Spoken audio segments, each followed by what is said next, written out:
अगर आप भी अपना टैक्स सेव करना चाहते हैं तो 31 मार्च से पहले ये 5 चीजें करना ना भूलिएगा। नंबर 1, अपनी टैक्स लायबिलिटी कैलकुलेट कर लीजिए। अगर आपकी टैक्स लायबिलिटी 10,000 से ज्यादा बनती है after deducting all the TDS and TCS amount, तो एडवांस टैक्स की पेमेंट कराना ना भूलिए, क्योंकि अगर आपके ऊपर एडवांस टैक्स की लायबिलिटी बनती है और अगर आपने एडवांस टैक्स पे नहीं कराया तो आपको पे करना होगा हैवी अमाउंट का इंटरेस्ट। तो 31 मार्च से पहले एडवांस टैक्स पे करा के आप एटलीस्ट उस जो इंटरेस्ट आपका बनेगा उसको तो सेव कर ही सकते हैं। और जरूरी नहीं है इस एडवांस टैक्स को पे कराने के लिए आपको 15 मार्च का वेट करना है या फिर 15 मार्च जाने के बाद आप इस एडवांस टैक्स को पे कराएंगे तो आपको कोई बेनिफिट नहीं मिलेगा। आप 15 मार्च के बाद भी 31 मार्च से पहले पहले एडवांस टैक्स की पेमेंट कर सकते हैं, उसमें भी आप अपना इंटरेस्ट सेव कर सकते हैं। नंबर 2, 31 मार्च से पहले आप ये जरूर चेक कर लीजिए कि कौन सा टैक्स रेजिम आपके लिए रहने वाला है बेनिफिटेड, न्यू टैक्स रेजिम या फिर ओल्ड टैक्स रेजिम। अगर आपको लगता है ओल्ड टैक्स रेजिम आपके लिए रहेगा बेनिफिटेड, तो ये भी चेक कर लीजिए कि जिन जिन इन्वेस्टमेंट्स के थ्रू आप डिडक्शंस को क्लेम कर सकते हैं वो सब आपने कर ली है या फिर नहीं करी है।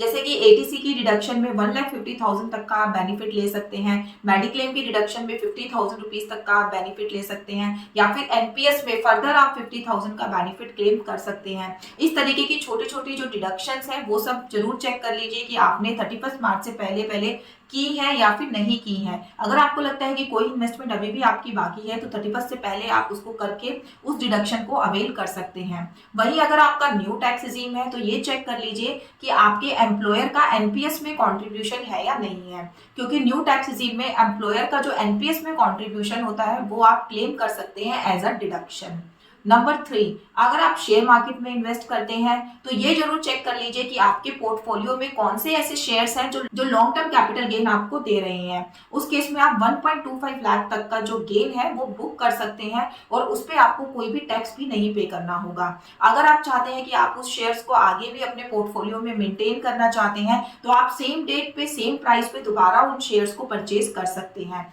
इससे आपका प्रॉफिट भी बुक हो जाएगा और आपको कोई टैक्स भी नहीं पे करना होगा। नंबर 4, अगर आपको बहुत ज्यादा गेन हो रहा है कैपिटल मार्केट्स में तो उस केस में आप लॉस हार्वेस्टिंग की जो टैक्स टेक्नोलॉजी है उसको यूज करके भी टैक्स को सेव कर सकते हैं। आप देख सकते हैं कि कौन से ऐसे शेयर्स हैं आपके पोर्टफोलियो में जो लॉस मेकिंग है, उनके लॉस को बुक कर कर आप अपने प्रॉफिट से सेट ऑफ करके अपनी टैक्स प्लानिंग को कर सकते हैं। यहाँ पर ये मत सोचिएगा कि हम शेयर्स में लॉस बुक क्यों करें, आप सेम डेट पे सेम प्राइस पे दोबारा उन शेयर्स को परचेज कर सकते हैं और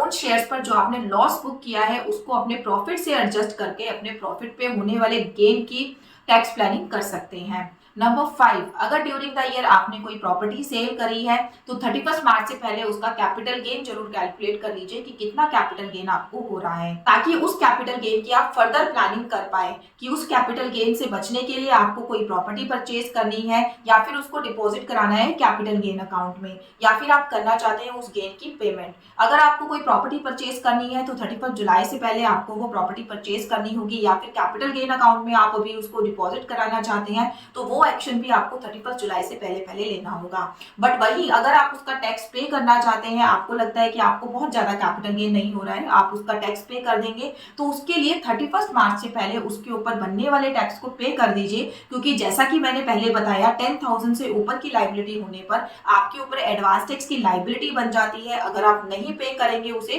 तो आपको मेजर इंटरेस्ट पे करना होगा। तो इस तरीके के 5 पॉइंट्स को ध्यान रखते हुए आप अपनी टैक्स प्लानिंग कर सकते हैं 31 मार्च से पहले पहले और अपना मेजर टैक्स सेव कर सकते हैं। इसी तरीके की वीडियोस के लिए टैक्स मिथ को सब्सक्राइब एंड लाइक करना ना भूलिएगा। Thank you so much.